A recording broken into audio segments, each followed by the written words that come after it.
Sovereignty.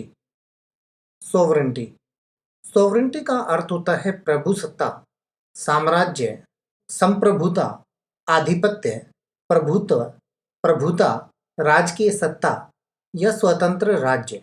इसको इन sentences से और अच्छे से समझ लेते हैं। The sovereignty of these islands is a dispute. The sovereignty of these islands मतलब कि इन द्वीपों की स्वतंत्रता, इज इन डिस्प्यूट मतलब कि विवाद में है। तो पूरे सेंटेंस का मतलब हुआ कि इन द्वीपों की संप्रभुता या स्वतंत्रता विवादों में है। It should not be seen as a restriction on parliamentary sovereignty. It should not be seen मतलब यह नहीं देखा जाना चाहिए, एज अ रेस्ट्रिक्शन मतलब कि एक प्रतिबंध के रूप में, ऑन पार्लियामेंट्री सोवरेंटी मतलब कि संसदीय संप्रभुता पर।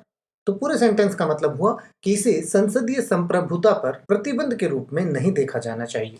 चैनल पर और भी वीडियोस हैं जिन्हें आप जाके देख सकते हैं। लाइक, शेयर और सब्सक्राइब करना बिल्कुल मत भूलिएगा।